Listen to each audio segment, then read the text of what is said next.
News channel وہاں وہ جو ان کے چینل ہے نا اسٹوڈیو وہاں ریکارڈنگ کے لیے قوالی چل رہی تھی.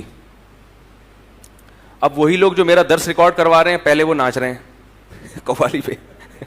اس کے بعد سب صوفی بن کے بیٹھ گئے. یہ ماحول ہوتا ہے. تھوڑی دیر میں کیا ہو رہا ہے, تھوڑی دیر میں سارے نعتیں چل رہی ہیں, بڑے بڑے بزرگ بن کے بیٹھے ہوئے ہیں. تو یہ عجیب سے میں تو دیکھ کے حیران ہو گیا. میں نے کہا یار, تو وہ جو ڈرائیور ہے نا وہ تو بڑی بڑی لوگوں کو لاتا لے جاتا رہا ہے. میں نے اس سے پوچھا یہ کیا ہے؟ کہہ رہے ہیں یہ رمضان میں سارے صوفی بن جاتے ہیں. ٹھیک ہے نا. کہہ رہے ابھی رمضان سے پہلے کیوں ان کا میوزیکل شو ختم ہوا ہے, جیسے ہی رمضان کے چاند کا اعلان ہوا سارے فنکاروں کو انہوں نے گھر بھیج دیا. اب سارے مولوی مولانا ٹائپ کے لوگ آ رہے ہیں. میں نے کہا چلو غنیمت ہے رمضان میں تو. اور یہ سپریم کورٹ کے فیصلے کی وجہ سے, ورنہ پہلے یہ ہوتا تھا کہ جو فنکار اداکار ہیں نا, ناچ رہے ہیں گا رہے ہیں, وہ میوزک چل رہا ہے, جیسے ہی رمضان آیا انہی اداکاروں کو پگڑی پہنا دی.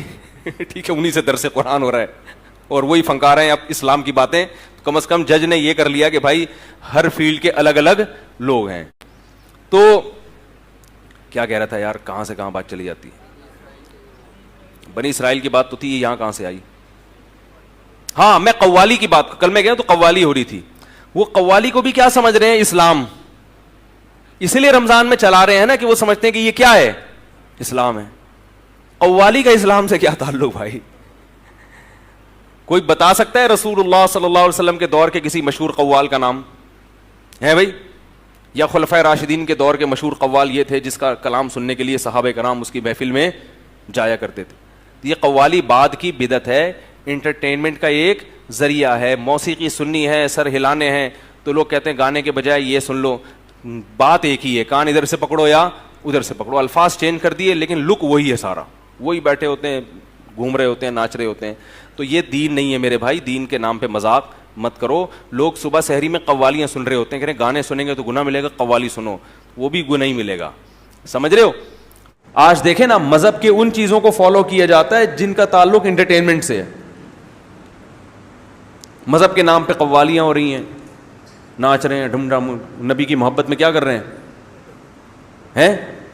آپ مزاروں میں جا کے دیکھیں, قوال بیٹھا ہوگا منہ میں پان رکھ کے, بڑے بڑے سے بال ہوں گے اور وہ جھوم رہا ہوگا ڈھم ڈھماڈم ڈھم ڈھمام, ادھر ناچ گانے چل رہے ہوں گے.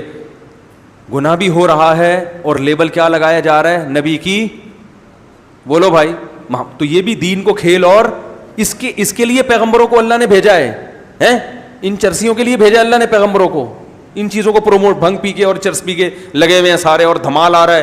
وہ دیکھا ہوگا آپ نے یوٹیوب پہ, کرنٹ والے بابا وہ پڑھ رہے ہیں, کوئی بندہ آتا ہے اس کو یوں لگایا, وہ گھومتا ہے. یہ کون سا بابا ہے بھائی. کیا پیغمبروں کی تعلیمات ان حماقتوں کے لیے تھیں, ان ناچنے والے لوگوں کے لیے ہیں. یہ چیزیں پیغمبر پروموٹ کر کے گئے ہیں دنیا میں. اللہ نے اس کے لیے پیغمبروں پہ پتھراؤ ہوا ہے, ان کے خون جوتوں سے بھرے ہیں, وہ اس چیز کے لیے ہوا ہے یہ سب کچھ. فلانے بابا وہ آ رہا ہے تو کرنٹ لگ رہا ہے, وہ بابے آ کے سر, وہ بابا کا ہاتھ چومتے ہیں تو وہ کلابازیاں کھاتا ہے. سب کو چترول لگاؤ ایک دفعہ تمیز سے, سب سیٹ ہو جائیں گے. مزاروں پہ جا کے دیکھو, دیگوں پہ دیگیں, لنگروں پہ لنگر, اور قوالیاں چل رہی ہیں, اور بے پردہ عورتیں بھی آ رہی ہیں, اور وہ جن چڑیل, کوئی جن اتارنے مزار پہ جا رہے ہیں, کوئی بھوت. اور جتنے لوگ مزاروں پہ جاتے ہیں انہی پہ جن چڑیل بھوت چمٹتے ہیں. ایک صاحب مجھے کہنے لگے, میں جب جن چڑھتا ہے تو میں مزار پہ جاتا ہوں, جن اتر جاتا ہے. میں نے کہا تم پہ چڑھتا ہی اس لیے ہے کہ اس کو پتا ہے کہ یہ کہاں جائے گا, مزار پہ, اور وہ وقتی طور پر اتر جاتا ہے. میں نے کہا یہ بابا نہیں اتار رہے جن. کہہ رہے کیوں. بلکہ ایک صاحب کا تو فون آیا, ان کو فالج ہوا تھا بیچاروں کو, اللہ ان کو شفا عطا فرمائے. آدھا دھڑ ان کا مفلوج, علاج کر کر کے تھک گئے. تو ان کو کسی نے کہا بتایا کہ فلاں مزار پہ جانا تو وہ وہاں سے تمہارا دھڑ ٹھیک ہو جائے گا. میں نے کہا دیکھو, وہ جو بھی بابا تھے, جو بھی نیک آدمی ہوں گے, اللہ ان کی مغفرت فرمائے, جب ان کا انتقال ہوا تھا تو ان کے دونوں دھڑ کیا ہو گئے تھے, مفلوج. انتقال میں یہی ہوتا ہے نا, نہ ادھر کا دھڑ کام کر رہے ہیں نہ ادھر کا. میں نے کہا پھر ان کو غسل دیا گیا, ان کے کپڑے اتارے گئے, ان کو ادھر لٹایا, یوں کرایا, تو وہ ان کا ایک دھڑ کیا, ایک انگلی بھی کام ہے بھائی. تو جس بیچارے کے دونوں دھڑ کام نہ کر رہے ہوں, چاہے وہ کتنا بڑا بزرگ ہو, وہ آدھے دھڑ والے کو ٹھیک. بولو بھائی, اگر ان میں یہ ٹھیک کرنے کی طاقت ہوتی تو سب سے پہلے اپنا کم از کم آدھا دھڑ تو ٹھیک کرتے نا. کمال ہے جس کا آدھا دھڑ خراب ہے وہ ایسے کے پاس جا رہا ہے جس کے دونوں دھڑ کام, دھڑ سمجھتے ہیں نا آدھا پورشن جس باڈی کا. تو ان کی سمجھ میں آیا الحمدللہ وہ حاجات پوری کروانے کے لیے مزار نہیں ہیں, اس کے لیے مسجدیں ہیں, اللہ کے گھر ہیں. اللہ کے گھر میں یہاں دعا مانگو, اور تگڑی دعا مانگنی ہے تو بیت اللہ پہنچ جاؤ, سیدھا اللہ کے اصل اوریجنل گھر. یہ بھی اوریجنل گھر ہے, وہ بالکل مرکز ہے, وہ تمام گھروں کا سر. بیت اللہ میں جا کے دعائیں مانگو, غلاف پکڑ کے دعائیں مانگو, اور ملتزم سے چمٹ کے دعائیں مانگو. ہمارے نبی صلی اللہ علیہ وسلم نے ملتزم سے چمٹ کے دعائیں مانگی ہیں. وہ ایک ہمارے ساتھ ایک مولوی صاحب تھے, وہ کہہ رہے ایک دیہاتی آیا, میں نے وہاں ملتزم پہ دیکھا وہ چمٹ کے نا ملتزم دعا مانگ رہا ہے, وہ بیچارہ سیدھا سادہ دیہاتی. پھر مجھے آ کے بتا رہا ہے, کہہ رہے آج تو ہم نے اللہ کا گریبان پکڑ کے دعا مانگی ہے آج تو ہم نے اللہ کا گریبان پکڑ کے بولا ہے کہ میرا یہ کام کر دے. وہ سیدھا سادہ آدمی تھا بیچارہ, اس کو نہیں پتا. جیسے ہم بالکل کسی کا گریبان پکڑ لیتے نا, بھائی یہ کام کر, کہہ رہے آج تو ہم نے اللہ کا گریبان پکڑ کے بولا ہے کہ اللہ میرا یہ کام کر دے. تو وہ بیچارے کی اپنی تعبیر تھی, کوئی ہوتا تو فوراً گستاخ کا فتویٰ لگا دیتا اس کے اوپر. وہ جیسی اس سیدھا دیہاتی ویسی اس کی زبان, جو اس کے جذبات تھے وہ اسی الفاظ میں اس نے اس کو بتایا. تو حقیقت یہی ہے کہ جو ملتزم پہ کھڑے ہو کر جب بیت اللہ کی چادر کو پکڑ کے اور رخسار وہاں رکھ کے دعا مانگتے ہیں تو یہ ایسے ہے جیسے اللہ سے لپٹ کے دعا مانگ. تو یہ ہے مسجد میں آؤ, گھر میں رات کو اٹھ کے اللہ سے دعا مانگو. مزار پہ اگر جا رہے ہو تو ان بزرگ کے لیے دعا مانگنے کے لیے, سمجھ میں آ رہی ہے بات, کہ بڑے بزرگ تھے ان کی قبر پہ گئے تو ان کے لیے دعا مانگو کہ اللہ ان کے درجات اور زیادہ بلند کر دے. بس اس کے علاوہ کچھ بھی نہیں ہے. اس سے آگے بڑھو گے تو کیا ہو جائے گی, بدعت, ناجائز. تو یہ بھی دین کو کھیل تماشا بنانے والی بات ہے. قوالیاں ہو رہی ہیں, دھوم دھڑک کے ڈھم ڈھم ہو رہا ہے, اور کلا بازیاں کھا رہی ہیں, وجد آ رہا ہے, یہ ہو رہا ہے. یہ بھی کیا ہے, تماشا, ڈانس ہو رہا ہے نبی کی محبت میں.